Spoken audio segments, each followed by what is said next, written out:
Saludos, queridos patitos. Aquí estamos para sacar a la gente de su zona de confort, lo cual hicimos con Rubén Millamor, especialista en Segunda Guerra Mundial, hablando de El Señor de los Anillos, y aquí con Xavier Grandillo, amigo, pero asesor, comunicación, temas políticos, y nos vamos a Los Simpsons, esta serie longeva en Estados Unidos, de la pandilla amarilla de Springfield, que, bueno, evidentemente tiene muchas legiones de seguidores y, bueno, parece que aquí hay dos personas que nos gustan estos muñequitos.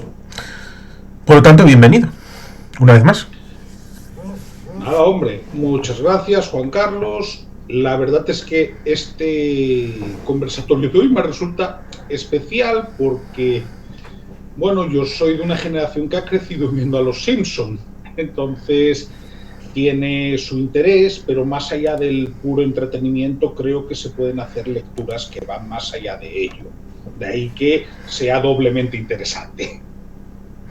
Sí, lo sé, porque en un momento adquirí un libro de Los Simpson, especialmente dirigido a las primeras temporadas, en donde establecía los rasgos de los caracteres explicado de manera sociológica, lo cual está de manera interesante. Yo se lo regalé a mi querido amigo José María Fuentes Pila de Santander, y por tanto físicamente no tengo el libro, no lo puedo mostrar, pero bueno, en el recuerdo mío está que hay libros de muy diverso pelaje, incluido este que leí, acerca de esta serie, que empezó a finales de los años 80, en principio como una forma de divertimento en un programa, con unos cortos, y que luego Sí, derivó en algo ya propio, fuera de ese programa en el que estaban insertos. sí, sucede un tema. Efectivamente, al principio los Simpsons son unos cortos del show de Tracy Ullman. Son cortos que, si no recuerdo mal, no duraban más de 3 minutos. Eran cortos bastante cortos. Yo he visto algunos y, bueno, digamos que los personajes, la fisonomía de los personajes, aunque ya eran la familia Simpson, estaba por pulir. Sí es verdad que ya avanzada la época del show de Tracy Ullman, ya más o menos estaban pulidos a lo que luego, a finales de los 80, porque ojo, lo que es la serie empieza a finales de los 80, no empieza entrados los 90. Podemos ver.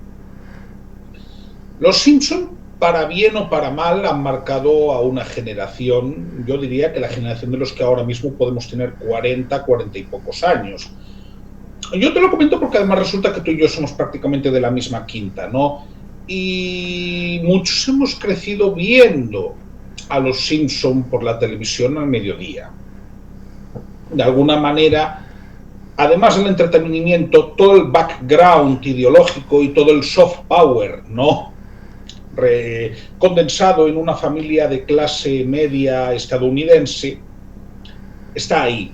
Lo que pasa es que podemos entrar en muchas cosas, podemos entrar, por ejemplo, en cuándo los Simpson dejan, a mi modo de ver, de aportar algo novedoso. Podemos entrar en los estereotipos asociados a cada personaje. Podemos entrar en el llamado concepto de atemporalidad, ¿no? Que es una temporalidad relativa también, ¿no? Atemporalidad selectiva más bien, porque hay personajes con los que no se ha aplicado. Claro, es que los Simpson dan mucho juego. Pero como tú has empezado hablando de los caracteres que podríamos atribuir, ¿no? Arquetípicos incluso, a cada personaje de los Simpson, bueno, yo te voy a dar una opinión personal e intransferible de la familia Simpson, ¿no? Dejando a un lado el caso de Maggie, ¿no?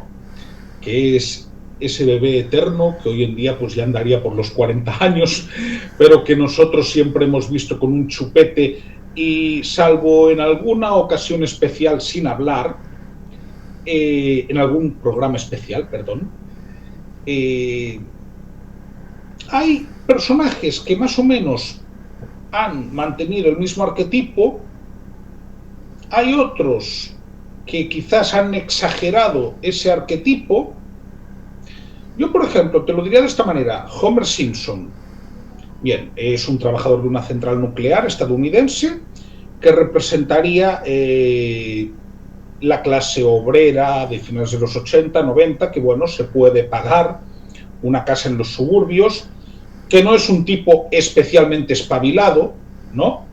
Pero que en las primeras temporadas es un tipo que tiene conciencia. Es decir, cuando mete la pata, acaba dándose cuenta de que la mete. Y acaba incluso con esta noción cristiana tradicional del arrepentimiento, ¿no? Yo recuerdo un capítulo muy interesante que es cuando Homer, por ejemplo, se hace hereje, ¿no?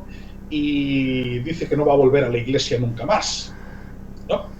Y le acaban dando una lección porque los, digamos, de ser de alguna manera devorado por el pasto de las llamas, ¿no? Que no deja de ser también otra imagen arquetípica. Lo que pasa es que, claro, ahí también lo van a salvar hindúes, caso de Apu. Claro, ¿qué sucede? El Homer Simpson de las temporadas siguientes, y ya sobre todo a partir de 2000, ¿no? Yo diría que la parte interesante para mí de los Simpson puede ser hasta la temporada 10-12. A partir de entonces puede ser una serie de culto que puede gustar ver, pero tampoco creo que aporte demasiado tema nuevo. Lo que tenemos a partir de un determinado momento es un Homer Simpson que no solo actúa de forma estúpida, sino que no tiene ningún tipo de remordimiento por actuar de forma estúpida. Que esto es un poco el tema. Luego, caso de Marge Simpson, que realmente es para mí uno de los casos que más desfasados se han quedado, porque representa el prototipo de una ama de casa estadounidense de finales de los 80, que es un momento en el que ya la mujer, incluso de la edad de Marge Simpson, que estamos hablando de una edad que a finales de los 80 tendría 35 años, ya se está incorporando al mercado laboral. Quizás con trabajos de media jornada, que eso es algo que también vimos mucho en la España de los años 80, ¿no?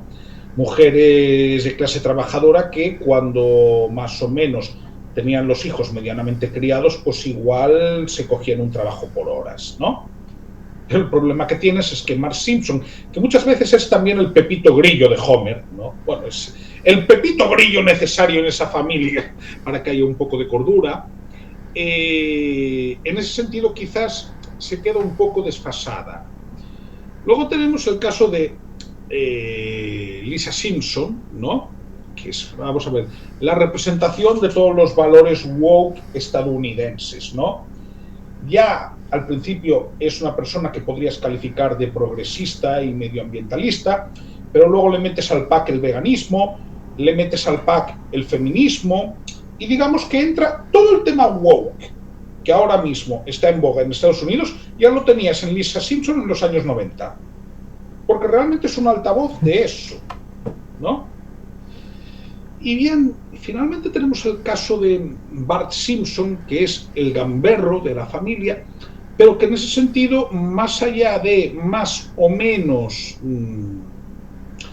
enemistad con alguna gente de la pandilla, pues por ejemplo, en los primeros capítulos tiene una rivalidad con Martin Prince y luego esa rivalidad desaparece o se difumina. O por ejemplo, es pasto de los abusos de Nelson Mans, que es el matón, ¿no?, de la escuela primaria de Springfield, y a veces resulta que incluso colaboran, ¿no? Tienes un personaje con un punto gamberro, pero que ideológicamente es inocuo, o yo lo veo inocuo. Luego probablemente en la conversación pueden salir temas que a primera vista yo no esté viendo, ¿no? Pero yo un poco, si hablamos de la familia, diría eso. Luego de los personajes secundarios puedo decir mucho también, ¿no? Pero un poco esto es una primera fotografía. Sí, de los personajes más próximos, porque de personajes ha habido muchos, algunos han participado más y otros menos a lo largo de las temporadas y de los capítulos.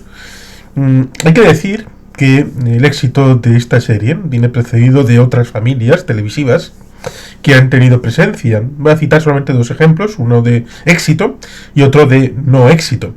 En este caso de Hanna-Barbera, que fue alguien que el señor Hanna y el señor Barbera fusionaron sus esfuerzos en una empresa para distribuir contenido infantil y juvenil. Caso de éxito, The Flintstones, Los Picapiedra, en donde hay una ya familia que viven en la edad de piedra, pero que, bueno, pues son dos familias, una al lado del otro, un poquito los Flanders, los Simpsons, salvando las distancias, conceptualmente hablando, que bueno, tuvieron hasta 2 películas en live action, una con Joel Goodman, que está muy bien, y luego los Picapiedra Viva Rock Vegas, que bueno, eso ya es simplemente querer sacarle más dinero a los asuntos, pero no estamos hablando de los Picapiedra, sino de los Simpson, y por eso un caso de fracaso, llevar la familia a otro escenario, como es el futuro, como son los supersónicos. Eso ya no funciona muy bien, y por lo tanto esto de hacer una serie animada con familia en Estados Unidos parece que desde los años 50 en adelante ha sido una constante. Otra cosa es el éxito que hayan tenido, y los Simpsons, pues mal que bien, se han incorporado a ese escenario, y parece como si no solamente eso, sino que han copado, y parece como si fuera la familia de América, como si fuera la primera familia estadounidense en el ámbito audiovisual. Resulta curioso y paradójico porque uno podría ver como que tiene todos los defectos. Todos los defectos que uno puede pensar de la sociedad estadounidense están condensados en la casa de los Simpsons, lo cual ciertamente resulta curioso que luego sean tan queridos. Y por decir aquello de eres tan viejo que recuerdas a los Simpsons en la 2, entonces eres menos joven. Eres menos joven que lo que tú puedas pensar. Y no me estoy refiriendo a ti, sino a los espectadores que piensen en eso. Si la gente recuerda en Antena 3, pues sí, pueden ser jóvenes. Pero si los recuerdan en la 2, eso ya... Además recuerdo que se daban una vez a la semana y la noche de un día. Sí, además recuerdo que era así. Sí, yo llegué a ver la primera temporada aún en la segunda. También hay que decir que Antena 3 no tardó mucho en quedarse con eso. Y te voy a contar una anécdota que tú igual conocerás, pero yo en la segunda mitad de los 90, Antena 3 en Cataluña, por defecto, los daba en catalán. Yo algunas de las primeras temporadas de Los Simpson las he visto en catalán porque era el doblaje por defecto era así. Luego, curiosamente, ya a partir de los 2000, pues no sé por qué motivos, aunque quizá me lo puedo imaginar, volvieron al idioma de Cervantes. Quizá el Majestic. Sí, pero es curioso porque yo el primer recuerdo que tengo, pues por ejemplo, te voy a contar un episodio que seguro que te acordarás, cuando el señor Barnes le vende la central nuclear a los alemanes. Sí, los Sauerkraut. Bien, pues ese capítulo recuerdo perfectamente que la primera vez que lo vi en catalán. Por supuesto que después lo he visto en castellano muchas veces, ¿no? Pero es significativo, ¿no?, que realmente era el programa más visto a esas horas, porque en eso además Antena 3 ha hecho muy bien las cosas en el sentido de elegir un target horario, ¿no? Y desde hace 20 años están con ese target horario que les sigue funcionando, cuando la mayoría de las veces lo que hacen son reposiciones. Sí, claro. En buena medida saben que antes de los informativos necesitan algo más o menos con gancho, que no cueste demasiado y que sea fácil de poner, y que la gente se enganche del programa que viene de la mañana a ver los Simpsons, y luego, bueno, ya que estamos, vemos los informativos, o verlos mientras estás comiendo para luego ver los informativos, o antes de comer mientras ves los informativos, algo de esto. Yo recuerdo, de hecho, siendo adolescente, a ver, el target siempre ha sido entre la 1 y las 3 de la tarde. En un primer momento creo que era la 1:30, 2, y luego ya fue a partir de las 2. Pero siempre en ese target, entre la 1 y las 3 de la tarde, que es lo que tú has dicho, después del programa de la mañana y antes de los informativos. Y realmente es un buen target porque, por ejemplo, en mi época era la hora de comer cuando estaba en el instituto. Tú te ibas a comer a casa, pero tenías tiempo de ver uno de los capítulos antes de volver. Recuerdo además cuando era adolescente que la secuencia era la siguiente. De 2 a 2 y media Los Simpson, de 2 y media a 3 El Príncipe de Bel-Air. Y realmente yo me acuerdo que la mayoría de la gente veía ese capítulo de Los Simpson. Por eso comento que, mira, tú preguntas a cualquier persona de mi generación algún sketch divertido, como por ejemplo cuando Lionel Hutz, nos acordamos de aquel abogado picapleitos de las primeras temporadas, se pone a trabajar de agente inmobiliario, Marge pasa a trabajar en la inmobiliaria, dura muy poco, ¿no? Porque Marge es una persona que tiene redaños y escrúpulos, ¿no? Y Lionel Hutz le dice, existe la verdad o la verdad. Tú le preguntas esto a una persona de nuestra generación, la mayoría se lo saben. Sí. Con lo cual, realmente como agente de socialización es que Los Simpson es un prodigio. Un prodigio. Y en eso ya es admirable, ya por eso. Sí, en aquel momento creo recordar que lo comentó el señor Fran Lamata en la Mediateca del Buitre. Hubo un cambio en Antena 3 porque el señor, ahora no sé si me va a llegar el nombre, el del Mississippi y todos estos programas. Pepe Navarro. Pues el señor Pepe Navarro hacía un programa en Antena 3 por las mañanas y luego hacía otro una vez a la semana por la noche. Digamos que el señor José Manuel Entre Canales, que es tertuliano con Ferreras, Globo Media y todo esto, pero en aquel momento era asesor de la presidencia de Antena 3, que estaba ligada al ámbito de Telefónica. Le dijo, el programa puede ir fantástico, podemos bajar a un cuarto, pero tenemos en stock un montón de producciones americanas y tenemos que sacarlas porque no tenemos hueco. Es lo que diferencia, por ejemplo, esto, que es YouTube, referido a la televisión tradicional, por decirlo de alguna manera. Ellos tienen 24 horas y no puedes sacar más. En YouTube puedes poner 25 vídeos en paralelo y que todos, bueno, el límite tal vez sean 10 al día, pero se entiende el concepto. Puedes ponerlo y la gente puede estar viendo en paralelo los vídeos de tu canal, no en lineal, que tienen que esperar a que termine un vídeo a ver el siguiente. Y por tanto, si se desprendían de ese programa, que era bastante caro a sus ojos, por un cuarto del presupuesto, o menos, stock que tenían, y no iban a perder tanto espectador como creían, y digamos que el nivel de gasto por día baja bastante. Y esa es la razón por la que en un momento dado se empezó a ver en Antena 3 pues Cosas de Casa, El Príncipe de Bel-Air, y junto a eso pues la estrella parece que eran Los Simpsons. Y bueno, pues en un momento dado también Salvados por la Campana, todas estas series de los años 90 que empezaron a proliferar en las mañanas de Antena 3 precisamente por esto, porque hicieron un cambio referido a los programas que, por ejemplo, ahora está Susana Griso con este otro programa.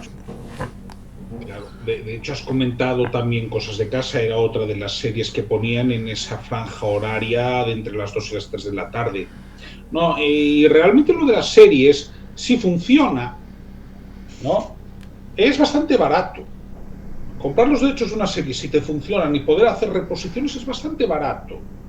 Lo realmente caro es cuando te metes en la producción propia y, por ejemplo, no te funciona algo. Que ahí te metes en un auténtico fregado. Pero el caso de Los Simpsons, vamos a ver, está más que amortizado. Mira, un éxito, y me voy un momento de Los Simpsons, pero porque viene a cuento, y volvemos a Los Simpsons. Uno de los mayores pelotazos que ha dado Antena 3, pelotazos en el buen sentido de la palabra, de hacer un buen negocio, que nadie me entienda mal, es Pasión de Gavilanes. ¿Por qué? porque el precio del capítulo era baratísimo. Estoy hablando de Pasión de Gavilanes en 2005-2006, que es cuando se emite. Y las ratios de audiencia eran espectaculares. Es decir, realmente fue un producto que les salió muy barato, pero que consiguieron ponerse en el primer lugar de la sobremesa durante 9 meses, porque además esa serie, en la primera temporada, tiene 188 capítulos, si no recuerdo mal. Yo me los he visto todos, por eso puedo decirlo. Una serie, si te sale bien, es muy barata. Si es una novedad, ¿qué pasa? Los Simpson, tú tienes los derechos, tú vas reponiendo y, oye, la gente no se cansa de verlos, ¿eh? Yo ahí lo dejo. Yo conozco gente de mi edad que se ha criado viendo los Simpson y que ve esos mismos capítulos ahora con sus hijos. Pero la televisión clásica, ¿eh? Significativo. Significativo porque es un caso típico de ver en los demás algo que no serías capaz de aceptar en tu propia familia. Las situaciones que se van viviendo en la serie, muchas de ellas las personas no aceptarían reírse si lo vieran físicamente en este lado de la televisión, pero como lo ven al otro lado, pues se ríen de las desgracias ajenas a través de esta familia, de la animación y de supongo saber que es que es una serie que es para jóvenes realmente, es una serie para adultos. Mira, tú llegaste a ver también en la 2 Los Simpson, ¿verdad? Sí, claro. ¿Y tú te acuerdas que nunca los daban antes de las 9 o 9:30 de la noche? Correcto. ¿Por qué? Porque te los presentaban como dibujos para adultos. Ojo, yo esto me acuerdo. Entre otras cosas porque tú a las 9:30 ya no sueles poner dibujos para un niño de 5 o 6 años. Yo he crecido en la época en la que se daban Oliver y Benji. Yo recuerdo que Oliver y Benji podía ser a las 8, pero no eran nunca más tarde de las 9, ¿eh? Lo que eran dibujos para niños. ¿Por qué comento esto? Yo, una de las principales críticas y por las cuales dejé de ver Los Simpson por el tiempo es, primera, el nivel de violencia física cada vez es mayor. Porque incluso, ojo, incluso cuando se hacían los especiales de Noche de Brujas de las primeras temporadas, no era tanto una cuestión de sangre o de vísceras, ¿no? Sino psicológica, que realmente eso es lo que yo considero algo brillante. Pero si tú vas viendo de la 10ª temporada en adelante, tú ves profusión de sangre, ves violencia ya física, que realmente eso yo lo considero para adultos. Y luego hay otra parte. Las primeras temporadas de Los Simpson, como mínimo, hay situaciones malas. Por ejemplo, cuando Homer le desea a Ned Flanders que se arruine en su tienda. El Sudorium. Pero verdad, claro, pero verdad que al final hay una moraleja en ese capítulo.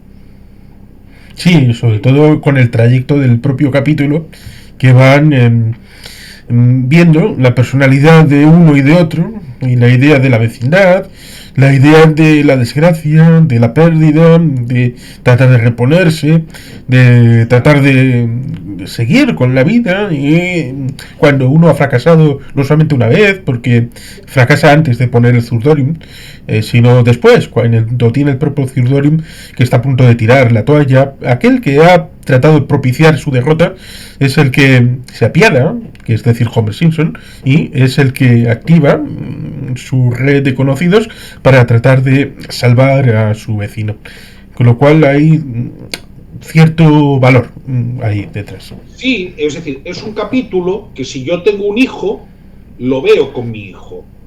¿Por qué? Porque la moraleja final es buena. La moraleja es: las personas justas, las personas honestas y las personas buenas reciben aquello que han dado. Hombre, yo es el tipo de valores en los que quiero que crezca un hijo mío, ¿no? Sí, o el capítulo de Lurleen, donde, han tenido una La discusión, cantante va... de country. Sí, claro, el coronel Homer, que va a un bar porque quiere salirse de casa y todo esto, y encuentra a Lurleen, que está cantando una canción en un bar de estos de mala muerte. Y cree en ella, cosa que parece que nadie más ha creído en ella realmente. Y se convierte en el productor. Incluso hay una serie de canciones que va cantando y bueno, ahí está la grabación con toda la familia participando. Y cuando va a la caravana y canta esa canción de quiero que te acuestes conmigo, y Homer, que no se da cuenta, lo cual es curioso porque hay otro capítulo anterior en donde él ha ido a un chiringuito de estos de mujeres. Pero Y no es el bar de Moe. no, el bar de Mau no, es una frostifrutería. Y ahí es donde él sí estaba colado con la otra. Aquí es al revés, aquí es Lurleen la que busca un rollo con Homer. Y después de terminar esa canción pequeñita de 1 minuto y medio en la caravana, dices, uy, esto derretiría a cualquier hombre. Bueno, hasta mañana. Homer, que no has entendido que tiene un doble sentido la canción. ¿Doble sentido? ¿Qué demonios?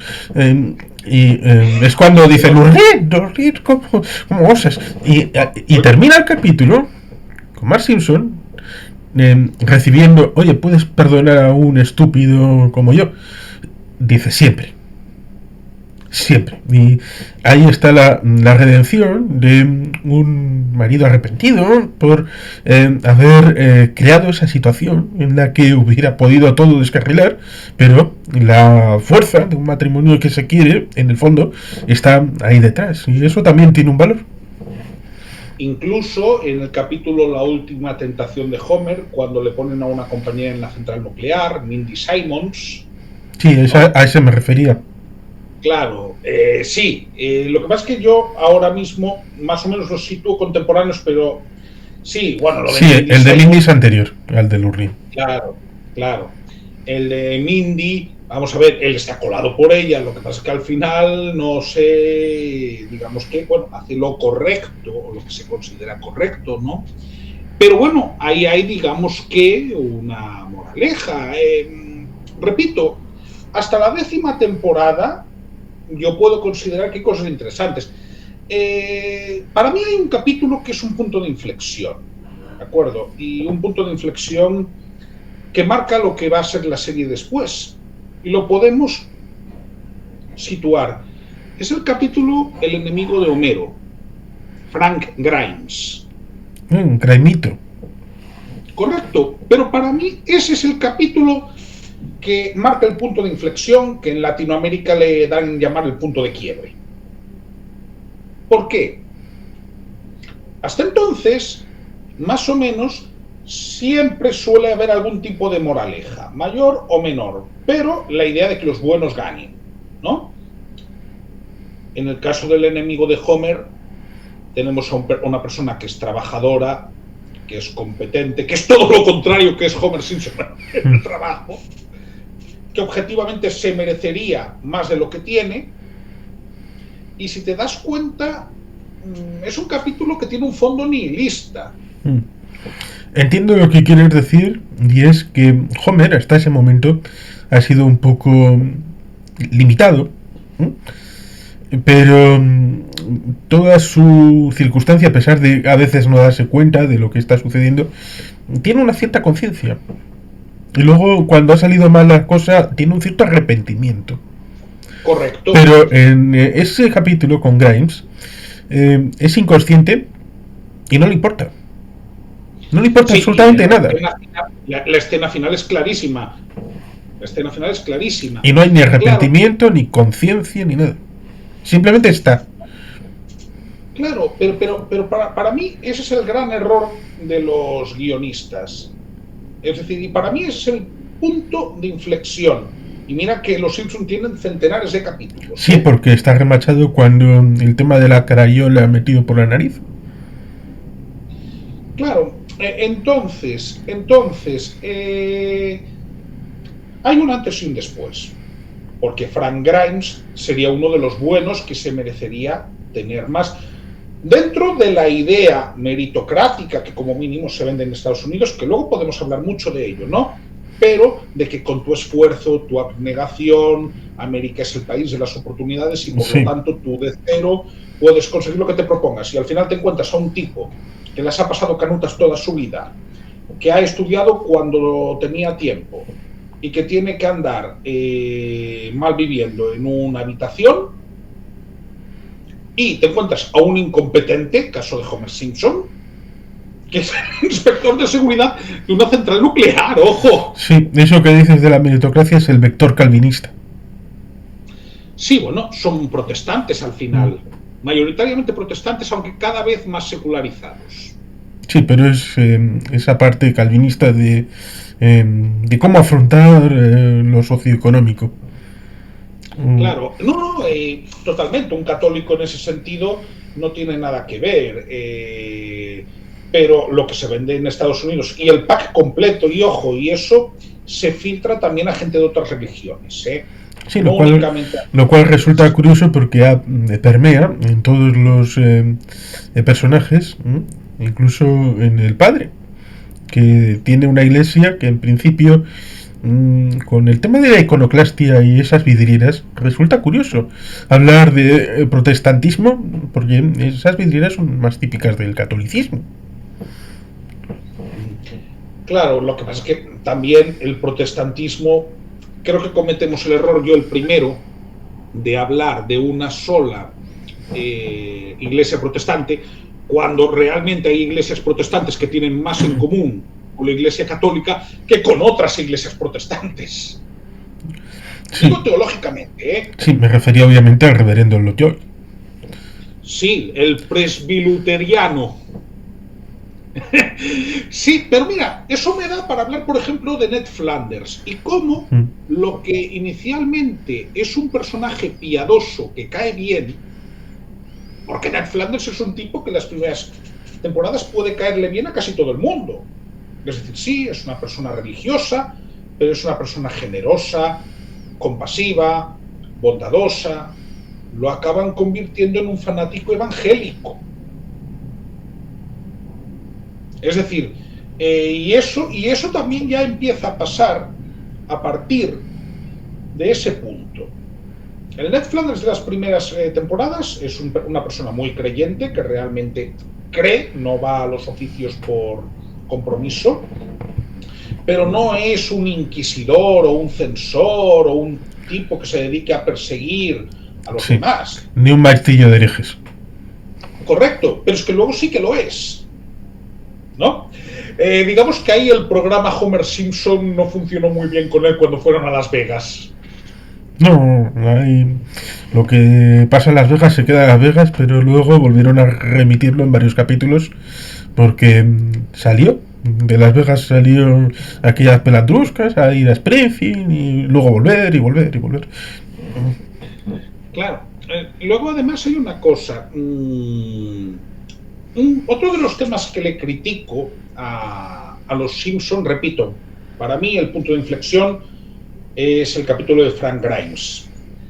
Otra de las cosas que le critico a los Simpson, ya de los 2000 en adelante, es que al señor Barnes, que inicialmente es el villano, ¿no?, de la historia, se acaba desdibujando.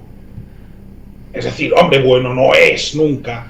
Pero quiero decir, date cuenta que el señor Barnes de las primeras temporadas es el malo, es ese villano que no evoluciona, que no tiene moral, que hacen gags, ¿no?, con supuestamente su madre, sobre sus años. Pero ese papel de villano que asume el señor Barnes en las primeras temporadas, más adelante ya lo comparte con otros. Resulta curioso, ya que has mencionado al señor Barnes, Smithers al inicio era negro. Sí, de hecho hay capítulos donde sale. Lo cual resulta curioso porque seguramente alguien se dio cuenta de, como sucede en Cuentos del Sur, aquella película ya proscrita de Disney, a pesar de que el protagonista, el niño, está con su compadre negro, que le dice cosas sensatas, no como en su casa, pero como es el negro que está al servicio de unos blancos en una plantación del sur, entonces el concepto remite a siglo XIX, esclavitud y todas estas cosas. Tal vez lo mismo que sucede ahí, pensaron algunos, un señor negro al servicio de un rico blanco viejo. Esto hay que cambiarlo. Lo cual resulta curioso porque le cambian al final a un joven blanco homosexual. Sí, pero una cosa. Primera, ahí fueron muy rápidos y muy hábiles en el sentido de que el Smithers negro, creo que eso te lo encuentras en un capítulo, que es cuando echan a Homer del trabajo y se convierte, ironías, ¿no? Si luego uno sigue viendo la serie, en el azote de la inseguridad, ¿no?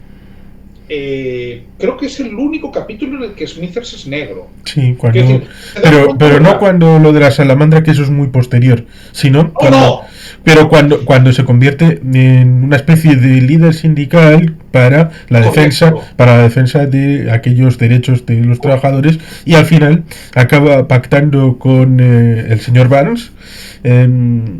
Y bueno, pues aquello de que pues Homer revela su auténtica naturaleza y dice, igual le hemos sobreestimado.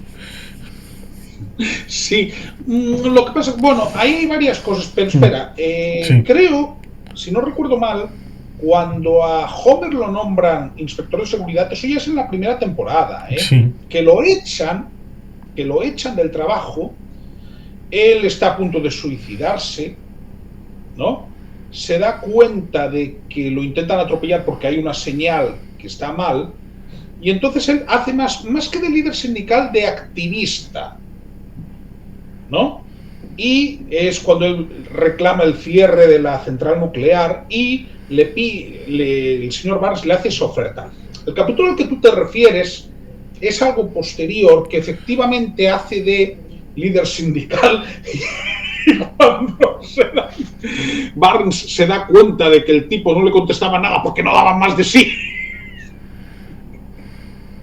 Sí. Yo me refería a la primera temporada. Es que ha habido varios en los que ha habido temáticas más o menos próximas. Sí, que de hecho el capítulo al que yo me refiero se llama La Odisea de Homer. Lo digo para el que quiera buscar en internet, lo va a encontrar fácilmente, ¿no? Pero precisamente, volvemos al tema, es decir, el Homer que acaba siendo inspector de seguridad es un tipo con valores. El Homer que hace la salamandra ya es otra historia, es bastante posterior. Sí, tenemos ese entorno de los Simpson. El más inmediato son los vecinos, incluso llegará a estar George Bush, George Herbert Walker Bush de vecino. Siempre se juega con los vecinos de al lado, incluso se llegó a jugar con la casa de los Flanders, pero en principio han estado más o menos estables. Pero como al otro lado hay otra casa, también se ha jugado con los vecinos de ese otro lado, lo mismo que los de enfrente. Pero también está el Badulaque, está la iglesia, está la Torna de Moe, está la propia escuela. Por lo tanto, hay una serie de escenarios en donde se desenvuelve en la tienda de cómics del señor Gordo y de Coleta, que es una referencia friki, no es Stuart de los de Big Bang Theory. Pero, por ejemplo, ahí, que ya hemos entrado en el entorno, también hay cosas interesantes, Juan Carlos. A ver, la persecución al personaje de Apu, que esto tiene que ver con todo el tema woke, es decir, Apu representa un estereotipo, sí, igual que Homer representa un estereotipo, igual que Ned Flanders representa un estereotipo. Este es, digamos que, otro de los motivos por los cuales me he alejado de los Simpson, pero no tanto por el estereotipo en sí, sino por el tema de que interese eliminar determinados estereotipos, que esto además empezó a partir de una campaña de cancelación que hicieron por el personaje de Apple. Sí, que como También comentaron Vicente Real y Francisco Lamata en sus respectivos canales. El señor Apu, Najason Petitón, en el capítulo en el que hay que nacionalizar a los migrantes porque si no les echan, en esa acta de traducción de ACT, ¿no?, que fue votada, es alguien que se demuestra más estadounidense que los propios estadounidenses. Por tanto, alguien que se quede únicamente con una forma de hablar y con el color de piel, bueno, es una forma de hablar porque técnicamente el mismo color de piel nos nutre a todos los seres humanos, el mismo. Otra cosa es la melanina, pero el color es el mismo. Pero se entiende el concepto de que si se centran en esos dos elementos y no profundizan en el personaje, los que son racistas son ellos, porque están maltratando a un personaje al que simplemente se quedan en la epidermis. Además, con un problema, que Apu tiene una parte negativa, el estereotipo, pero luego tiene otra positiva. Es decir, es un tipo tremendamente trabajador. Vamos, trabajador hasta unos extremos grandísimos. Claro, ese es el problema. Y tiene virtudes. Por ejemplo, en aquel capítulo de San Valentín era aquel al que todos tenían envidia, porque era el que más cariño le estaba dando a su pareja. Correcto. Quiero decir, en ese sentido, ya se entra dentro de los Simpson como elemento de proyección ideológica de una determinada parte. Cuando, primero, recordemos que los Simpsons han dado por la Fox toda la vida, que de las grandes cadenas de televisión estadounidenses es la única que está más o menos vinculada a uno de los dos grandes partidos. Es decir, la Fox es del Partido Republicano. Esto no pasa con la NBC ni con la ABC, ¿eh? Si no recuerdo mal, ABC ahora está ligada a Disney. Perdón. Si no recuerdo mal, ABC, donde está, por ejemplo, Whoopi Goldberg en una tertulia, está ligada a Disney. Sí, pero quiero decir, tradicionalmente... Y creo que desde los tiempos de Michael Eisner, ni todo aquello. Sí, pero quiero decir, de las grandes cadenas, la que tradicionalmente más activismo ha hecho por un partido político ha sido la Fox. Sí, ahí está Fox News, donde estaba cierto señor llamado Tucker Carlson, a quien le echaron por mentir. Sí, lo que pasa es que, bueno, también hay que decir una cosa, la Fox es del Partido Republicano, pero tampoco yo la consideraría trampista, sabiendo lo que sabemos. Es cierto, podemos recordar el hecho de que el alcalde es el señor Quimby, y en un momento dado, a ese primer actor secundario que, bueno, en principio no tenía ninguna proyección política, en un momento dado, cuando le van a meter una vez más en la cárcel, suelta aquello de no me retendréis mucho en la cárcel como no podéis retener al Partido Republicano mucho lejos de la Casa Blanca. Y ahí ya el personaje cambió, y incluso le hicieron candidato a la alcaldía por el Partido Republicano, al señor actor secundario. Sí, pero mira, ahí en lo que es la política partidaria han intentado de alguna manera mantener equilibrios en lo que hablamos de siglas. ¿Por qué? El alcalde Quimby es demócrata, pero el representante de la zona es republicano. Krusty el payaso. Date cuenta. Y hay personajes demócratas y hay personajes republicanos. Curiosamente, con los personajes principales podríamos decir que, Lisa claramente es del Partido Demócrata, Marge parece que también es del Partido Demócrata, con Homer, bueno, Homer no se mojan tanto, ¿no? Porque en algunos casos ha salido como demócrata y en otros como republicano. Ned Flanders claramente es republicano, por el tema evangélico, pero que digamos que ahí hay un poco de todo, ojo, ahí hay un poco de todo. En lo que es política partidaria, Yo entro un poco en los valores que se transmiten, que es distinto. Bueno, y por supuesto el señor Barnes es republicano, aunque cuando se presenta como gobernador creo que lo hace como independiente. Apoyado por los republicanos. Claro.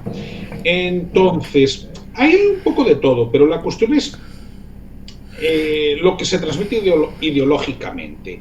Y sí creo que ahora mismo los Simpson, ¿qué sucede? Llevan 35 años, que eso es una barbaridad, ¿eh? Una serie televisiva.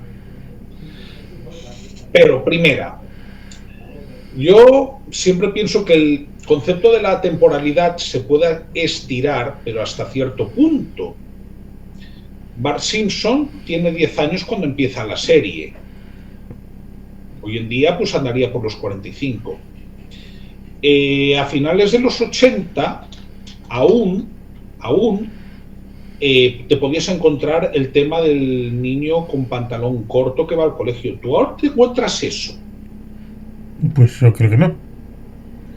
Claro, el problema está en que hay cosas que se han quedado desfasadas y que por mucho que intenten la atemporalidad, son difíciles de sostener, porque sí que han introducido los dispositivos, ¿no? Los teléfonos móviles que no existían al principio, el uso masivo de internet, de las tabletas. Pero claro, un Bart Simpson en 2024 con pantalones cortos al colegio, pues difícil. Luego, el director Skinner, pues ya por edad ya tendría que estar jubilado. Sí, quizá uno de los capítulos que puede ser un punto de quiebre es el de Armin Tanzarian, donde rompen el personaje y es una especie de traición al espíritu original de la serie. Efectivamente, es otro, pero también estamos hablando de primeras temporadas, ¿eh? Estamos hablando de primeras temporadas. Hombre, tendría que irme exactamente a qué temporada es, pero dudo que fuese más tarde del 2000. Es antes. Por eso te digo, que más allá del 2000 o más allá de la temporada 12, si quieres, ya lo que tenemos son situaciones que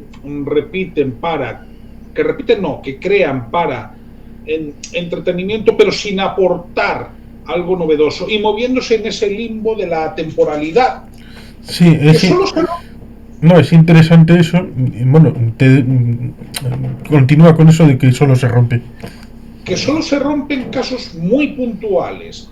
Por ejemplo, Ned Flanders se queda viudo 3 veces. Primero, cuando muere Maud Flanders, se queda viudo de su esposa de Las Vegas y se queda viudo de Edna Krabappel. Lo que pasa es que el caso de Edna creo que lo cierran de una forma elegante. ¿Por qué? Porque muere el personaje, porque muere la persona que doblaba la voz. Quiere decir, puede tener un sentido, ¿no? Sí. Puede tenerlo. Luego puedes decir que también la podrían haber sustituido. Pero bueno, es un cierre elegante. Luego, hay personajes en las primeras temporadas que desaparecen. Caso que te he comentado antes de Lionel Hutz. Y luego hay personajes que tienen también una evolución totalmente inesperada. Porque mira, Smithers sí que es abiertamente gay a partir de un momento, pero en las primeras temporadas lo que parece más bien es un devoto del señor Barnes, ¿no?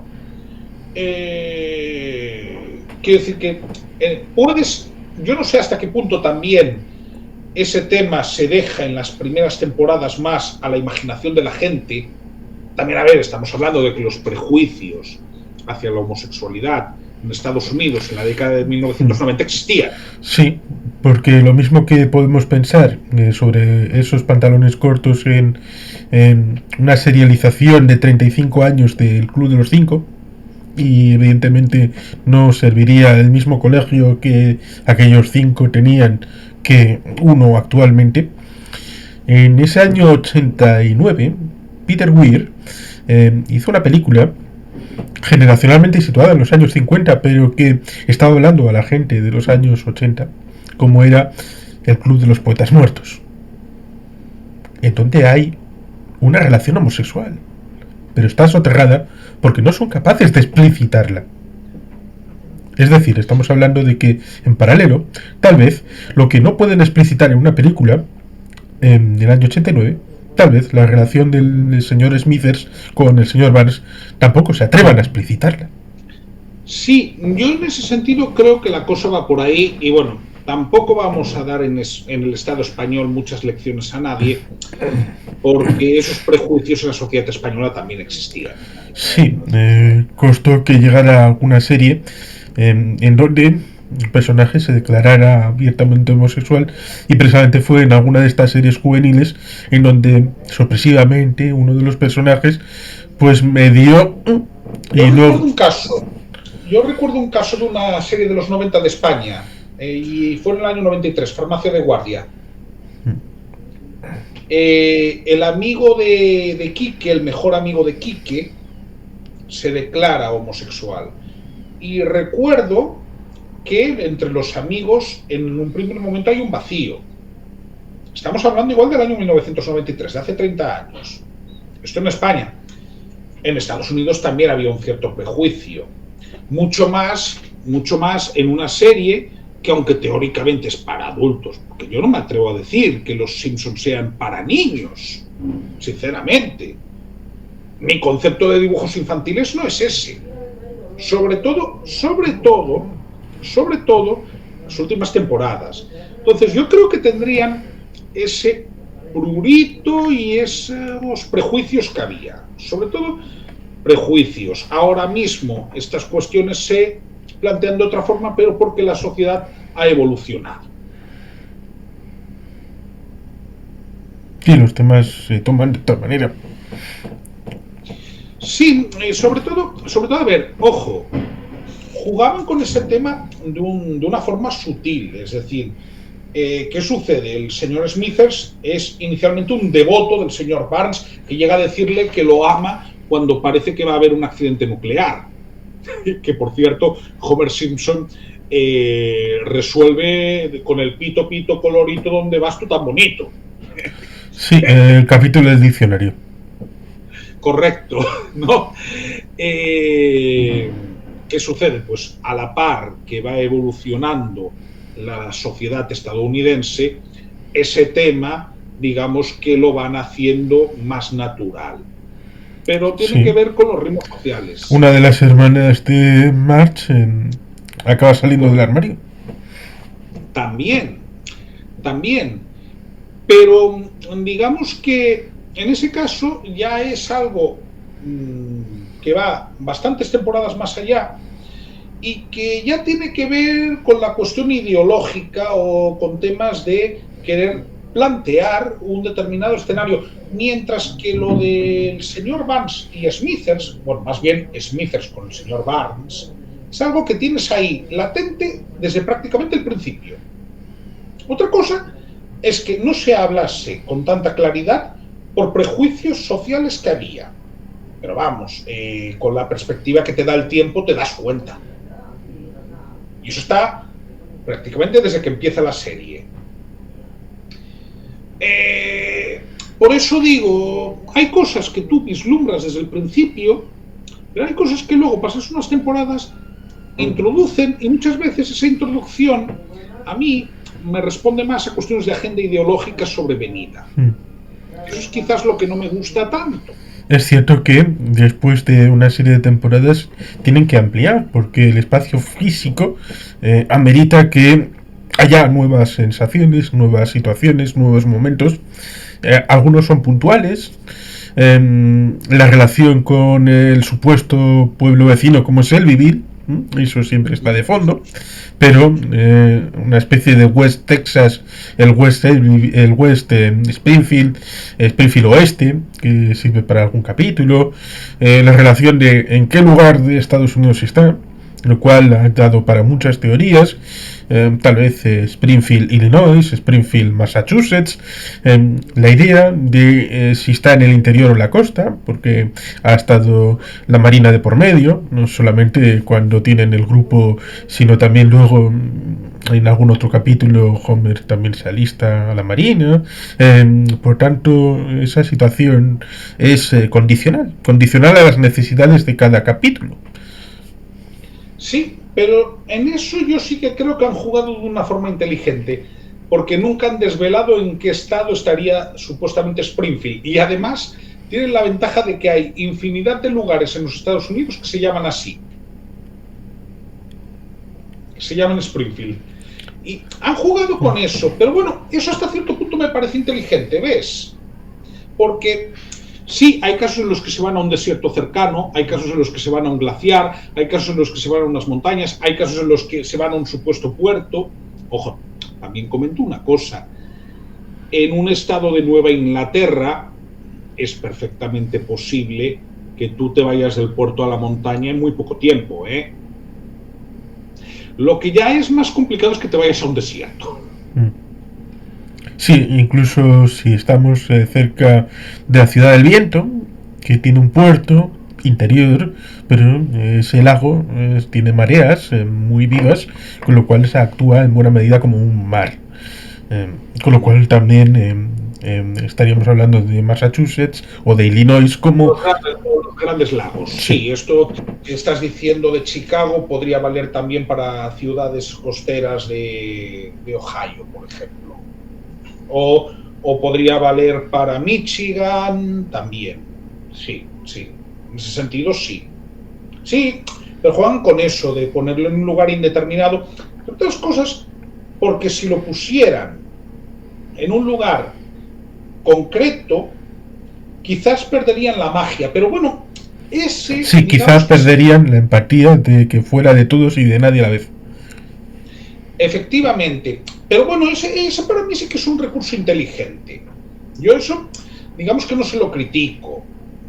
Yo repito, para mí las principales críticas que condenso son, primero, que en un determinado momento esa serie pierda un cierto encanto de decir, mira, los buenos ganan, ¿no? Y que se acabe convirtiendo en entretenimiento, pero muchas veces nihilista.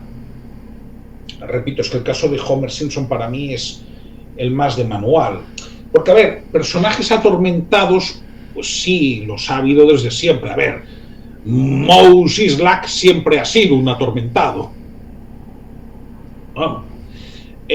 Barney Gumble, pero mira, Barney Gumble aún tiene sus puntos brillantes ahí donde lo tienes, ¿no? Porque Barney Gumble, siendo el borrachuzo del pueblo, resulta que es un tipo que tiene que es muy inteligente. Hombre, se ha podido ver en varios capítulos, ¿no? Y Barney Gumble, de hecho, llega a dejar el alcoholismo. Sí, hay un capítulo en el que le convierten en poeta y como premio le quitan el alcoholismo, lo cual en parte también es matar al personaje. Sí, pero bueno, sí, lo que pasa es que ahí digamos que entramos en eso. Yo, digamos que llegados a un punto me siento un poco ajeno, pero porque, repito, es que 35 años mantener una serie en un mismo limbo temporal es muy difícil. Sí, a veces algún personaje entra y luego vuelve a salir para mucho tiempo, como aquel profesor de bolos de la primera temporada, creo que era, de Marge Simpson, en donde Marge tiene ese devaneo bastante humano y con evidente situación de personalidad, es decir, que era bastante realista ese capítulo, cosa que es tal vez después ya dejó de tener tanto apego a lo próximo. Y por tanto, tenemos ahí una cosa curiosa, como es pensar que los capítulos tienen cierre. Es decir, que los personajes no recuerdan lo que ha sucedido en los capítulos anteriores. Es un reinicio, sobre todo en aquellas primeras temporadas, pero después ha habido un cierto concepto de enlace, lo cual evidentemente culmina en la propia Disney con el multiverso de Marvel, de la saga del infinito, los superhéroes, que tienen 23 películas que están todas enlazadas en el mismo puzzle. Pero eso nos lleva también al pequeño detalle de que en un primer término personajes como el señor Barnes no recuerdan porque ninguno tiene que recordar. Pero luego juegan con el tema del Alzheimer de... ¿Cómo se llama este? Homer Simpson. No olvidaré su nombre. Y claro que se olvida. Bueno, se olvida siempre. Simpson, ¿eh? Lo que pasa es que en el caso del señor Barnes es muy fácil jugar con el gag de su longevidad. Y el Alzheimer. Claro, y además ya es anciano cuando empieza la serie. Eso digamos que venderlo desde el punto de vista cinematográfico es más fácil. Es más fácil vender a un anciano, digamos, como personaje durante 20 o 30 años que hacerlo con una persona de mediana edad. Yo antes te he hablado del caso del director Skinner. ¿Por qué insisto tanto en el director Skinner? Para empezar, el director Skinner hoy estaría ya más que jubilado. Pero es que segunda, el director Skinner, que ojo, esto sí que me parece también interesante, ¿no? Es un caso de manual de estrés postraumático no sanado. Pero lo que pasa es que el director Skinner hace referencia a un determinado suceso temporal de la historia de los Estados Unidos. Cosa que, por ejemplo, Barnes no, en el sentido de que en un capítulo te habla de un presidente, en un capítulo te habla de otro. ¿Entiendes lo que te quiero decir? Sí. Juegan más con eso. Pero con Skinner es mucho más difícil, porque él se agarra al tema de la guerra de Vietnam, que es de donde viene su estrés postraumático. Sí, que por ejemplo, con la serie del equipo A tenemos, con Josh Pepper a la cabeza, que hacen referencia a la guerra de Vietnam. Pero cuando hicieron con Liam Neeson, en vez de como Aníbal Smith, una película, hablan de estrés postraumático referido a la guerra en Irak. Por lo tanto, lo habían actualizado. Pero con el señor Skinner es imposible. Entonces, claro, la guerra de Vietnam, además creo que su trastorno, él supuestamente en la serie estaría en Vietnam a finales de los 60. Además es que está incluso puesto el año en un capítulo. Concretamente, si no recuerdo mal, en el capítulo del día de San Valentín, cuando Ralph Wiggum, digamos que recibe una tarjeta de Lisa Simpson. Creo que me sitúo, ¿no? Sí, en el que le rompe el corazón. Sí, estas cosas que tiene la vida, ¿no? De que a veces uno tiene que tener cuidado porque determinadas señales pueden ser malinterpretadas. Bien, el caso es que antes de que suceda eso, hay una referencia, además consta el año, a la muerte de un compañero del ejército. Por lo tanto, tú te puedes ir al año en el que él estaba en el ejército, porque eso, incluso el Armin Tanzarian, sigue estando. El Armin Tanzarian ha estado en Vietnam. Lo que pasa es que ha estado en Vietnam de aquella manera, ¿no? Pero digamos que eso sí que se lo podrías atribuir a él tranquilamente. Y ahí sí que es más complicado porque estamos ante una persona que en el inicio de la serie pues, puede andar por los 40 años aproximadamente, ¿no? Pero que está muy unido a un hecho temporal. Mientras que el abuelo Simpson, por ponerte otro ejemplo de un anciano, ¿no?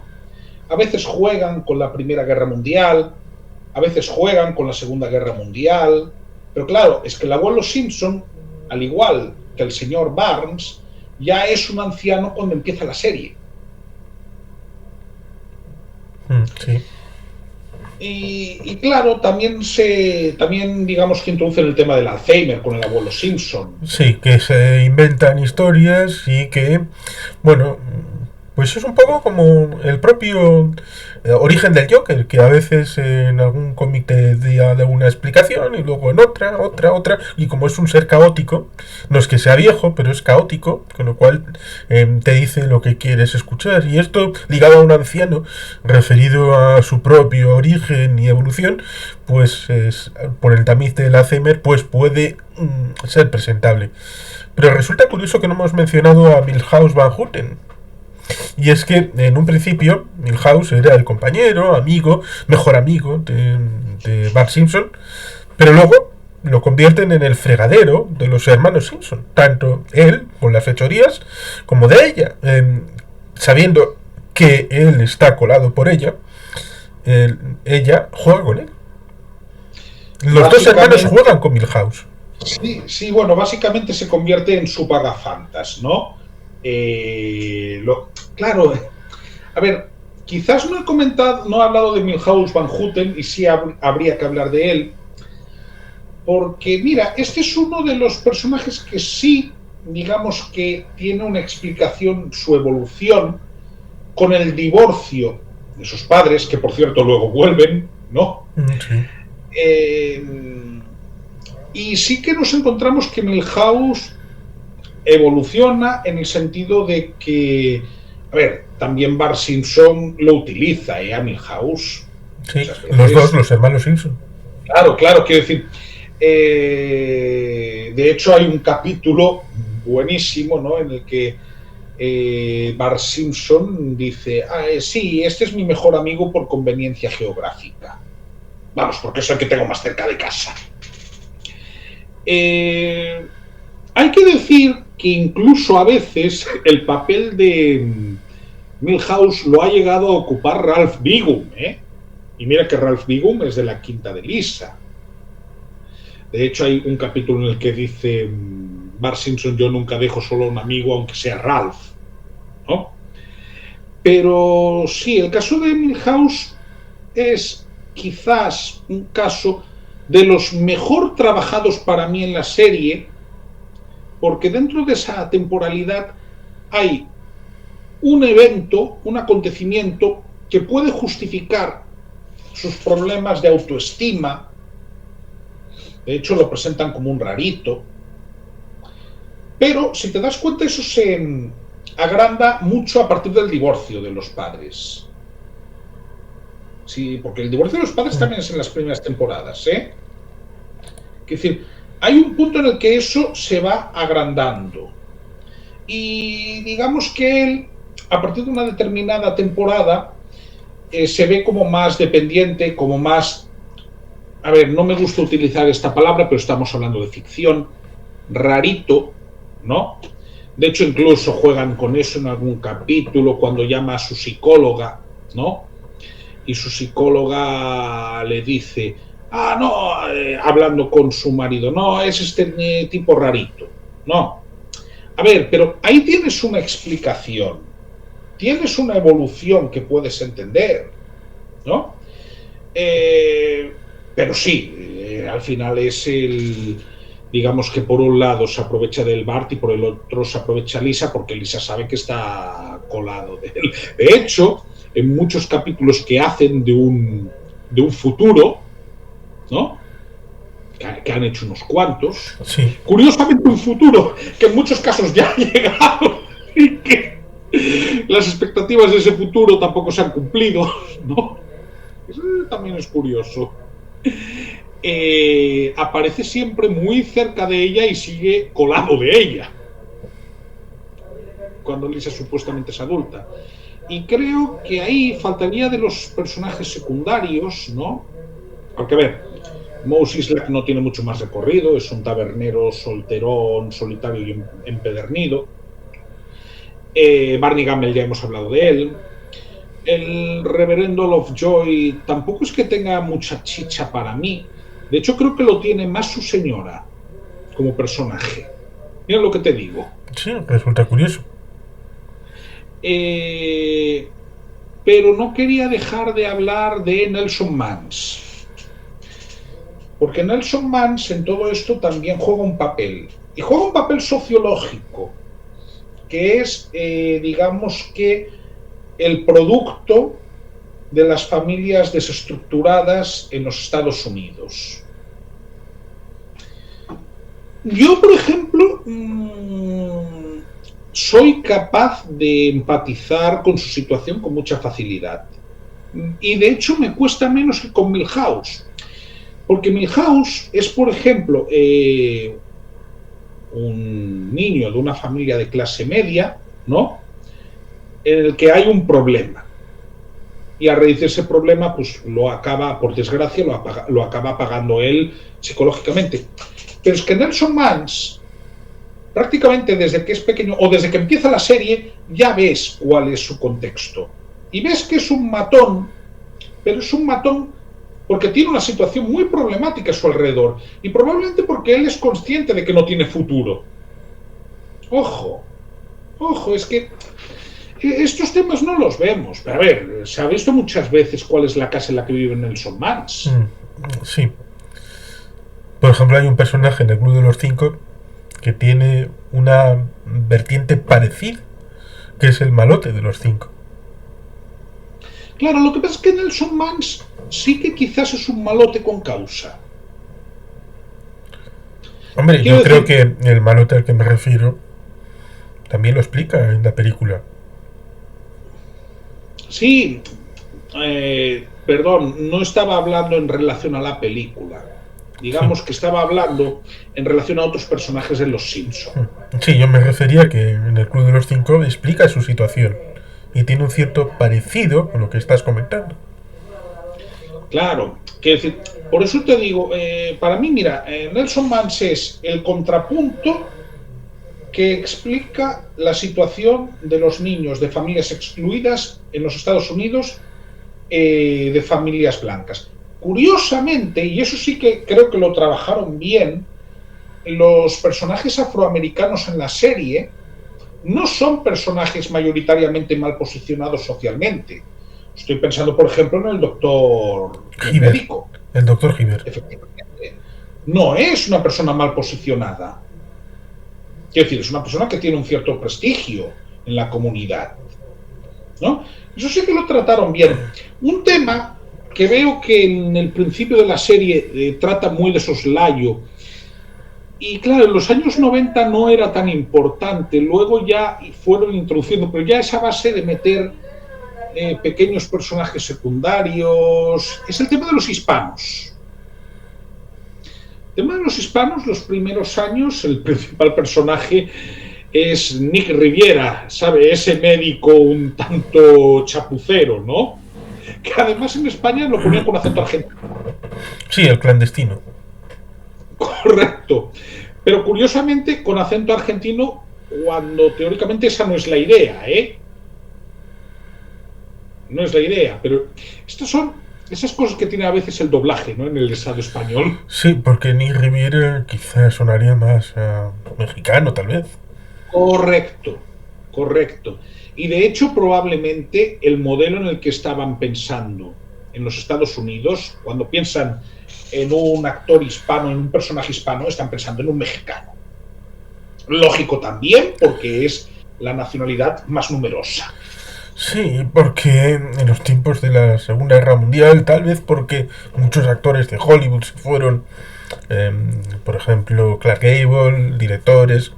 La industria cinematográfica mexicana sufrió una expansión y eso tal vez influyó en la psique de los Estados Unidos de recordar todas esas películas, esos actores. Es que en Acapulco se está muy bien, Juan Carlos. Date cuenta que hasta Paco Martínez Soria fue a grabar una película allí. Sí, El alegre divorciado. Pues sí, alegría tenía que tener. No, pero quiero decir, sí es cierto lo que dices, también era un lugar residencial de muchos actores estadounidenses. Estoy pensando en Tarzán, Johnny Weissmuller, que de hecho falleció allí, en México. Johnny Weissmuller, que es un caso muy curioso, ¿no? Porque él nació en lo que entonces era el Imperio Austrohúngaro, que hoy en día sería Rumanía, porque él nació en Timișoara, pero él no era de idioma, de lengua rumana, él era de idioma alemán, ¿no? Luego da el salto a Estados Unidos, siendo deportista y después actor. Es un caso interesante. Y los últimos años de su vida los pasa en Acapulco, en México. Sí, Entonces, sí. sí, precisamente hay un actor en la propia serie que es el señor Troy McClure. Ah, bueno, sí. Pero date cuenta, Troy McClure está en los primeros, en las primeras temporadas. Luego lo eliminan. Sí, Sí, sí, sí, sí. y Hola, soy. sí, sí, soy Troy McClure y me Haz de que me recordarás. recuerden. Sí. Y luego está el Schwarzenegger de Hacendado. Y lo que pasa es que ese sí que lo han ido manteniendo. Y, y además, ese es tal cual una réplica de Schwarzenegger, porque además es miembro del Partido Republicano. Sí. Sí, porque no es el caso de Krusty el payaso, ¿no? Al que meten en el Partido Republicano, pues probablemente para compensar, ¿no? Porque el Sí. alcalde es un demócrata. No, el caso de Schwarzenegger, bueno, tiene otro nombre en la serie, es que es tal cual una réplica de Arnold. Sí, a Krusty le descubren su judaísmo, está con su padre rabino y todo eso.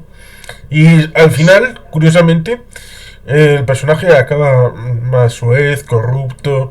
eh, Bueno, realmente Krusty tampoco es que... Mira, es otro de los personajes secundarios que me parecen de interés. lo cual Porque resulta curioso porque le pone la misma cara que Homer. sí, es la misma cara, pero pintada. Sí, de hecho hay el capítulo en el que Homer va a una escuela de payasos, ¿no? Y que tiene que acabar haciendo un número conjunto con Krusty para que no se los carguen los mafiosos. Sí. Otro estereotipo, Tony el Gordo. Correcto. Sí, el italiano mafioso. De Y hecho, Luigi, el chef. sí, italiano. No, no, correcto, correcto. Bueno, también hacen el estereotipo del mexicano con un personaje de abeja. Lo que pasa es que lo ponían muy poco a menudo, ¿no? Pero sí, sí, sí sería el chef. Pero el caso de Krusty sí me parece interesante porque ahí sí que creo que un adulto, otra cosa es un niño, pero un adulto sí que se puede dar cuenta fácilmente de la dimensión brillante, que es la de payaso de éxito, y luego de que es un personaje tremendamente atormentado. De puertas para adentro, la vida de Krusty es un desastre, pero lo es desde el principio, ¿eh? Sí. Quiero decir, en eso, ¿ves? Tampoco yo veo gran evolución, porque sí, acaba yendo al Senado, si no recuerdo mal, senador, porque digamos que le calientan la cabeza para que lo sea, pero no porque la política le interese especialmente, más allá de pagar menos impuestos. Sí, a eso a los ricos parece que en Estados Unidos les importa mucho. Hombre, es capaz de pagar, de votar al tipo que lo mete en la cárcel porque promete una rebaja fiscal para las clases altas. Pero sí, pero ves, tampoco hay una gran evolución en cómo es el personaje, más allá de que el rabino Herbert Krustovsky muere durante la serie, ¿no? Ya muy adelantada, ¿no? Pero lo que es la forma de ser de Krusty no hay una gran evolución. Krusty es un egoísta ya en la segunda temporada y no cambia excesivamente. Es decir, de hecho, vamos a ver, va a comer, a cenar a casa de los Simpson porque su asistente lo amenaza con dejar el puesto si no lo hace. Y tú vas viendo que Bart Simpson es probablemente el tipo que más lo ha ayudado y a veces ni se acuerda de él. Sí. Entonces sí, ahí tenemos también un arquetipo interesante, pero que para mí ha sido plano, él. Plano en su evolución psicológica, no plano en los acontecimientos. No, para mí no es un personaje redondo ni un personaje con especial evolución. ¿No? Porque para mí un personaje con evolución, mira, para que tú evoluciones no son los hechos que a ti te pasen en la vida, porque a veces la vida puede pasar por ti.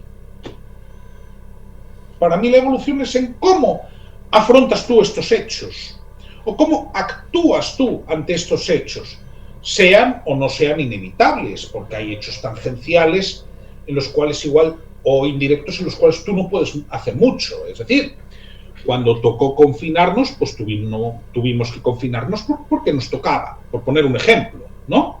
Ahora, ¿cómo te planteas tú ese confinamiento en lo psicológico o en lo de lo que vas a hacer? Ya depende más de ti. Yo voy por ahí, es decir, hay hechos inevitables, pero luego se pueden plantear de distintas formas. Homer Simpson al principio tiene remordimientos, a partir de un determinado momento no los tiene. Es decir, involucionó. Sí, sí, porque Marge Simpson siempre es el punto de cordura de esa familia. Hombre, tiene algún que otro momento, pero por lo general es el punto de equilibrio, ¿no? Mientras que Lisa siempre es la contestataria, pero esto lo es también desde prácticamente el principio, ¿no? Entonces, un poco esto es lo que yo podría comentar de los Simpson. No sé si a ti te gustaría, bueno, aparte de tu opinión, preguntarme algo más en concreto, ¿no? Sí, los Simpsons, al fin y al cabo, son arquetipos, personajes, situaciones. En 35 años hay que estirar el chicle mucho. Hay que introducir nuevos personajes, nuevas situaciones, contar de todo. Han hablado de un montón de episodios de la historia, de lugares a donde han ido. Por ejemplo, cuando van a Canadá por medicamentos. Incluso han salido al espacio exterior, luego a través de los extraterrestres, especialmente Kodos y su amigo. Y bueno, pues evidentemente las situaciones pueden llegar a un punto límite en donde no se dé más de sí. Aunque, evidentemente, la serie tiene detrás, por ejemplo, a James L. Brooks, que es alguien que en principio tiene capacidad, porque, por ejemplo, está detrás de la película La Fuerza del Cariño, ganadora de muchos premios de la Academia en 1983. Es decir, ya lleva mucho tiempo en el negocio. Y luego haría Futurama, por ejemplo, que es una especie de Los Simpsons, pero en otra clave. Con lo cual, evidentemente, toda la saga, el enganche de la gente es generacional y, digamos, por acostumbramiento. No porque alguien de nuevas se vaya a meter ahora a ver Los Simpsons y engancharse. No creo que sea ese el fenómeno, sino es la gente que ya estaba, los que siguen viendo la serie hasta que en algún momento se apague y dejen de hacer nuevos capítulos y en el mundo dejen de emitirla. Ahí el tema es que los Simpson ya han llegado a dos generaciones. Han llegado a los que ahora tenemos 40 o 40 y pocos años, que crecimos viéndola, y ya ha llegado a sus hijos. Pero no da para una tercera, a mi modo de ver. Pero no da porque el chicle se ha estirado tanto que lo desfiguras. De hecho, yo creo que ahora se sigue dando porque ya es un objeto de culto. Como objeto de culto tiene su nicho. Mira, te voy a poner un ejemplo. Yo antes te he hablado de Pasión de Gavilanes, ¿no? Pasión de Gavilanes, hará 2 años, hizo una segunda temporada, ¿no? La llegaron a dar en Telecinco. En Telecinco fue un rotundo fracaso de audiencia, sobre todo con las expectativas que se habían marcado y porque la serie ya era mucho más cara. Pero en cambio funcionó muy bien en las plataformas, en Netflix, hasta el punto de que van a hacer una tercera. Ya está de hecho confirmado. ¿Qué te quiero decir con eso? Que ese producto que hace 20 años fue un producto de masas, tiene éxito siendo un producto de nicho. Entonces, primera, las audiencias en la televisión generalista en los Estados Unidos hace muchos años que no son las de España, ¿eh? Muchos años. Entre otras cosas porque se fragmentó mucho antes. Esto también es importante. En ese sentido, como sigue siendo un producto de referencia y tiene un público, para la Fox probablemente sigue siendo rentable. Pero va a llegar un momento en que quizás deje de serlo. Yo creo que ese momento no está muy lejos. Y yo, si fuera ellos, me plantearía darle un cierre digno. Porque una serie que ha aguantado más de 35 años es el mayor éxito de la historia de la televisión. Con eso nos vamos a quedar. Una generación ha crecido con ellos. Y mira, lo peor que le puede pasar a una serie, y ya me sorprende que no haya pasado con Los Simpson, es que la gente se canse de ella por hartazgo. Que llegue a tener hartazgo, ¿no? A ver, yo creo que a esto mucho tiempo de estirar ya no le queda. Sí, seguramente. Pueden ser 2 años, pueden ser 3, 4, 5, pero no va a ir mucho más allá. Porque hemos de recordar una película, Jungla de Cristal 2.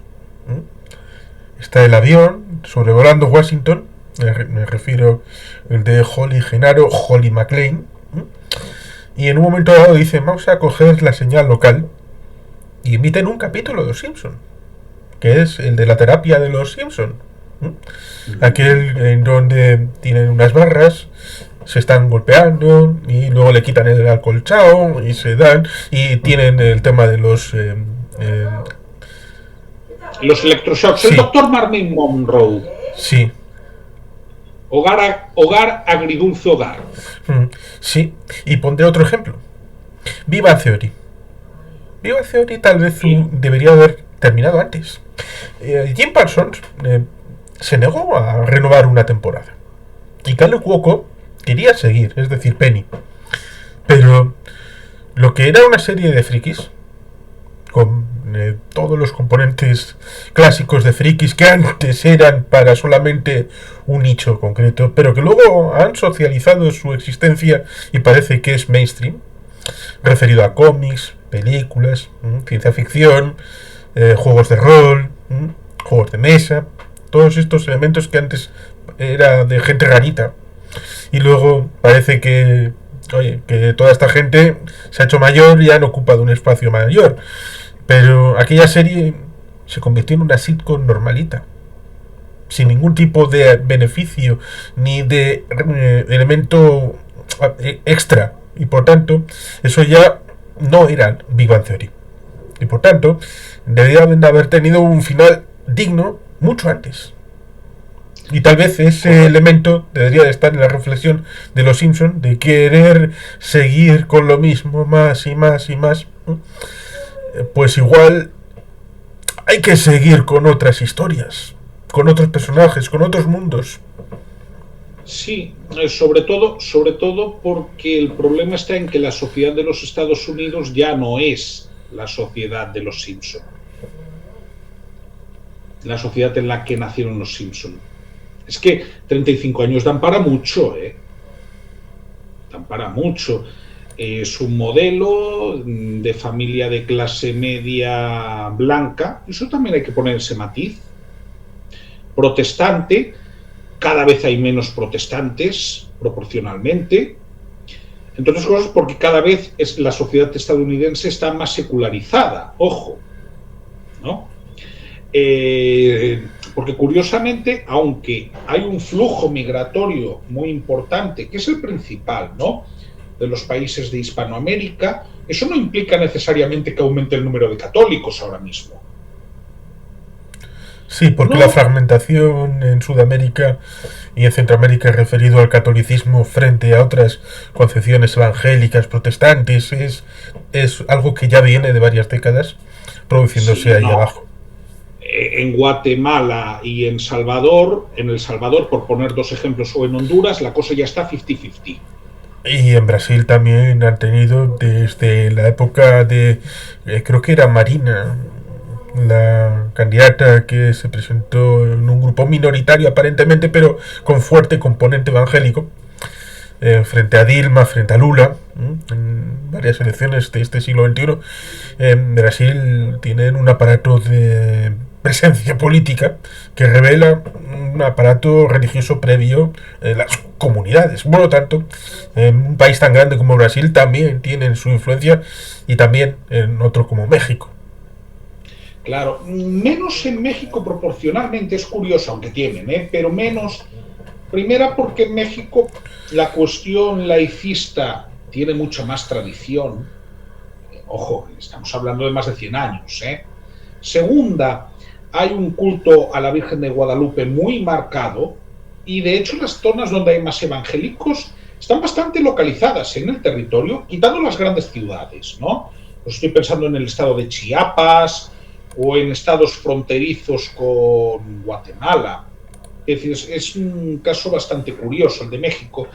Pero lo que quiero comentar, a ver, las iglesias evangélicas tienen un auge en toda Latinoamérica, más en unos sitios que en otros, pero es generalizado, ¿no?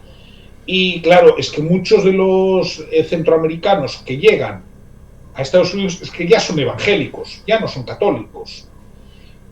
Y además hay otra cuestión. La familia Simpson va todos los domingos a misa. Vamos a ver, esto en las grandes ciudades ya no es lo común. Y quitando en zonas como puede ser el sur del país, también es una costumbre que en las zonas rurales se va dejando o que tiene menos peso del que tenía hace 35 años. Porque sí que es verdad que hace 35 años eso era lo habitual o lo mayoritario, ir a los oficios dominicales, a misa. Que en España, curiosamente, ya era un estado más secularizado, a finales de los 80. Sí. Ojo. De hecho, y es curioso, ¿no? Porque Estados Unidos no es un país confesional y no lo es desde que se funda. Pero no es confesional no porque no fuesen creyentes, sino porque ya había varias facciones protestantes y entonces la neutralidad era la mejor solución, ¿no? Pero eso, paradójicamente, sí que consiguió que la práctica religiosa se continuase y que el ateísmo fuese residual. ¿Por qué? Porque tampoco había un determinado clero dominante. Había por supuesto presbiterianos, había metodistas, había episcopalianos, ¿no? A ver, había grupos importantes. Hombre, estaban los cuáqueros, ¿no? Sí. Pero entre sí había varios. ¿Qué sucede? Es que la sociedad estadounidense de hoy ya es una sociedad mayoritariamente secular o secularizada y cada vez más. Entonces el problema es que los Simpsons se queden anticuados, porque el estereotipo sea anticuado. Ahí es donde puede, digamos, que perder el interés, sobre todo porque hoy en día, en los Estados Unidos, una madre trabajadora ya trabaja desde el primer momento. Y Marge Simpson representa un arquetipo que existía en los Estados Unidos y existía en España, a finales de los 80, pero es un arquetipo que cada vez está más de modé. Sí, entiendo que en buena medida aquellos que consumen ya sea televisión o series de ficción en streaming, ahora plataformas, en parte buscan algo que se parezca a la sociedad en la que viven. Y por tanto esa empatía es algo que está desarraigado en los Simpsons actualmente. Y por tanto convendría mantener ese gusto por lo del pasado, que ha ocurrido, por ejemplo, con una serie que duró bastante poco, como por ejemplo fue Galáctica, Estrella de Combate, que surge al albur de Star Wars, y que en 2003 con Edward James Olmos tuvo una nueva vida. Y por ir algo más atrás, tenemos a Star Trek, que es previa y que actualmente hay varias series en vigor, como es Discovery, Strange New Worlds, Picard, aunque era solamente de 3 temporadas, y tenemos también Lower Decks en animación. Por lo tanto, estos productos pueden tener un momento, y si en algún momento del futuro pueden revivir, pues lo revivirán en otras claves distintas.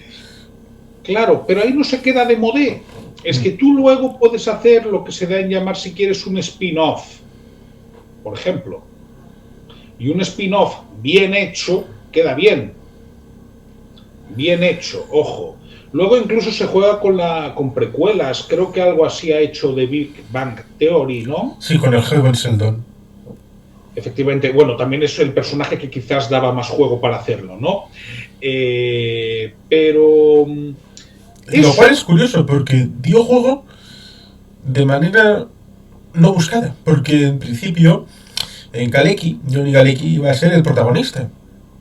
Iba a ser Leonard Hofstadter. Y la gente quiso mucho más que a Leonard a Sheldon. Y por eso la evolución ha llevado a que quien tenga un spin-off sea el joven Sheldon. sí. Que al final, hombre, eso también sirvió y mira, yo creo que eso fue socialmente útil para un tema. ¿Y sabes cuál? Visibilizar el síndrome de Asperger. Sí. Ya solo por eso creo que hicieron un servicio social. ¿Por qué? Porque mucha gente no era consciente de lo que es el síndrome de Asperger. Y conocerlo creo que es positivo. Entonces, repito, yo creo que lo ideal sería que dieran un cierre y ya digo, dentro de 5 o 10 años puedes hacer un spin-off, pero puesto al día. Y quedas bien, quedas bien. Pero bueno, esto muchas veces teorizamos, al final son los productores y los guionistas, pero sobre todo los productores los que ponen el parné, ¿no? Y yo supongo que mientras están con la idea, o como mínimo esto es lo que han venido demostrando las últimas 2 décadas, de que mientras esto les dé parné, lo van a seguir haciendo así. Sí, y al fin y al cabo, ya en un final de un capítulo, dijeron, y eso era un capítulo recopilatorio. Porque cuando una serie empieza a tener capítulos recopilatorios, dices, aquí. Pero lo terminaron, sí, lo terminaron diciendo, tranquilo, tenemos historias para siempre. El abuelo casándose con un robot, tenemos aquí. Y parece que lo están cumpliendo al pie de la letra. Sí, no, totalmente, totalmente. Veremos cómo evoluciona eso, Juan Carlos. Creo que tú y yo vamos a vivir lo suficiente para ver terminar la serie. Yo creo que sí. Por lo menos ya he tenido tiempo para ver el final de Friends, de cómo conocí a vuestra madre, de Viva Theory, de Castle, con lo cual sería ilógico no ver el final de Los Simpsons. Por eso, esperemos que sí. Pues muy agradecido que hayas venido aquí a comentar esta regia y monumental serie estadounidense. Pues nada, hombre, yo agradecido y un placer. Y mira que esta no es mi especialidad, pero bueno, algunas cosas hemos comentado que quizás puedan interesar. Seguro que sí.